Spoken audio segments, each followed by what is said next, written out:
Hey guys welcome back. System of particles and rotational motion എന്ന് പറഞ്ഞ ചാപ്റ്ററിനകത്ത് ഒരു ന്യൂമറിക്കൽ ക്വസ്റ്റ്യൻ നോക്കാം. ക്വസ്റ്റ്യൻ ഇതാണ്: a solid cylinder of mass 20 kilogram and radius 0.25 metre rotates with an angular speed of 100 radian per second. So 20 kilogram mass ഉള്ള 0.25 metre radius ഉള്ള ഒരു solid cylinder rotate ചെയ്തുകൊണ്ടിരിക്കുന്ന angular speed omega 100 radian per second ആണ്. നമ്മൾ കണ്ടുപിടിക്കണം kinetic energy, അതായത് rotational kinetic energy. Rotational kinetic energy കണ്ടുപിടിക്കാനുള്ള equation half into I into omega square ആണ്.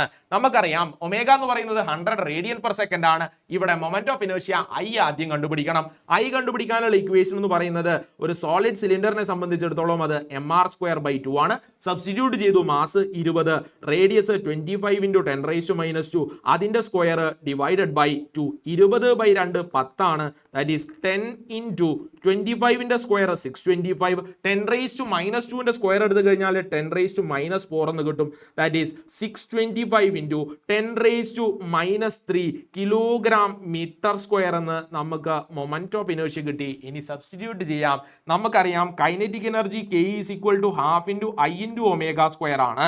ഇവിടെ half into I, moment of inertia കിട്ടി 625 ഇൻറ്റു 10⁻³ ആണ്. ഒമേഗ എന്ന് പറയുന്നത് 100 ആണ്. 100ന്റെ സ്ക്വയർ എടുത്തു കഴിഞ്ഞാൽ 10⁻4 എന്ന് കിട്ടും. ദാറ്റ് ഈസ് 1/2 ഇൻറ്റു 625 ഇൻറ്റു 10 എന്ന് കിട്ടി.